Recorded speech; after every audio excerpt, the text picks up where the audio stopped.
తిరుపతి జిల్లాలోని ఆ నియోజకవర్గంలో ఇన్ఛార్జిను తప్పించబోతున్నారా? ఆయన స్థానంలో మరో నేతకు అవకాశం కల్పించబోతున్నారా? కొద్ది రోజులుగా కూటమి నేతలతో వైసీపీ ఇన్ఛార్జ్ కలిసిపోయారని అధిష్టానానికి ఫిర్యాదులు వెళ్లాయా? ఆ నేత కూడా తన వ్యాపారానికి ఇబ్బందులు రావొద్దనే కూటమి నేతలతో కలిసిపోయారా?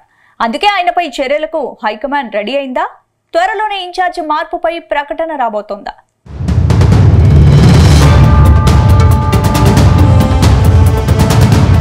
తిరుపతి జిల్లా వెంకటగిరి నియోజకవర్గ వైసీపీ అభ్యర్థి మార్పుపై వైసీపీ హైకమాండ్ కీలక నిర్ణయం తీసుకున్నట్టు తెలుస్తుంది.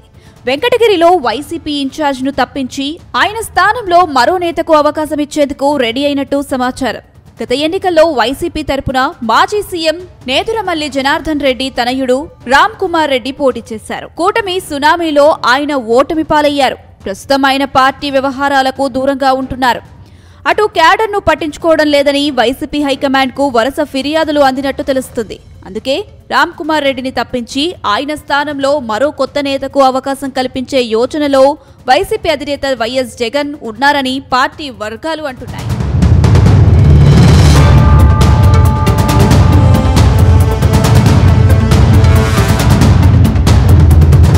ఇక ఆంధ్రప్రదేశ్లో వైసీపీ అధికారం కోల్పోయాక చాలా మంది నేతలు పార్టీ మారారు. మరికొందరు నేతలు రాజకీయంగా సైలెంట్ అయ్యారు. ఇందుకు కారణం లేకపోలేదు.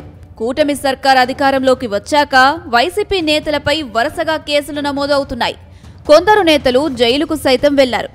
దాంతో ఫ్యాన్ పార్టీలో చాలా మంది నేతలు సైలెంట్ మోడ్ను కంటిన్యూ చేస్తున్నారు. ప్రస్తుతం వెంకటగిరి నియోజకవర్గ సమన్వయకర్తగా రామ్ కుమార్ రెడ్డినే ఉన్నారు. రానున్న రోజుల్లో ఆయన మార్పు అనివార్యమని తెలుస్తుంది. ఇందుకు కారణం ఆయన కూటమి నేతలతో అంటకాగుతున్నట్టు గుర్తించారు. ఏపీలో చాలా చోట్ల రామ్ కుమార్ రెడ్డి కుటుంబానికి మైనింగ్ వ్యాపారం ఉంది. అయితే కూటమి సర్కార్ అధికారంలోకి రాగానే మైనింగ్ దందా పూర్తిగా ఆగిపోయింది. ఈ నేపథ్యంలో రామ్ కుమార్ రెడ్డి టీడీపీకి దగ్గరైనట్టు సమాచారం. దాంతో ఆయన మైనింగ్ బిజినెస్ కు కూటమి పెద్దలు కూడా గ్రీన్ సిగ్నల్ ఇచ్చారని టాక్.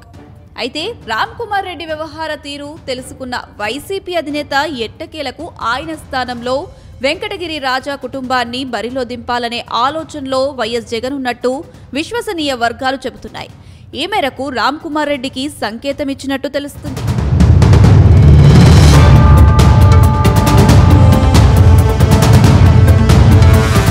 ప్రస్తుతం వెంకటగిరి రాజా కుటుంబ సభ్యులకు మంచి పేరుంది. వెంకటగిరి రాజా కుటుంబం అంటే ప్రజల్లో ప్రత్యేక గౌరవం కూడా ఉంది. నిజాయితీ పరులనే మంచి గుర్తింపు ఉంది. టీడీపీ ఎమ్మెల్యే కురుగొండ్ల రామకృష్ణ గతంలో ఎన్నడూ లేని విధంగా చెడ్డ పేరు తెచ్చుకున్నారు. అది కూడా ఏడాది పాలనలోనే కావడం గమనార్హం. ఎమ్మెల్యే పేరు చెప్పి ఆయన అనుచరులు రియల్ ఎస్టేట్ వ్యాపారాలతో పాటు ఆ నియోజకవర్గంలో ఏ పని చేయాలన్నా ఒక రేటు, రియల్టర్లు వెంచర్లు వేస్తే ఎకరాపై 10 లక్షల రూపాయలు వసూలు చేస్తున్నారనే ఆరోపణలు ఉన్నాయి. గతంలో ఎప్పుడూ కురుగొండ్ల ఇలా చేయలేదు. కానీ ఇప్పుడు అధికారం ఉన్నప్పుడే ఇంటిని చక్కదిద్దుకోవాలనే తాపత్రయం ఆయనలో ఎక్కువైందనే విమర్శ ఉంది. ఈ నేపథ్యంలో సరైన అభ్యర్థిని బరిలో నిలిపితే వైసీపీ గెలుపు నల్లేరుపై నడకే అనే చర్చ జరుగుతుంది. ఇందులో భాగంగానే వెంకటగిరి రాజా కుటుంబ సభ్యుల్లో రాజకీయ ఆసక్తి ఉన్న నాయకుడిని బరిలో దింపేందుకు జగన్ రెడీ అవుతున్నట్టు తెలుస్తుంది.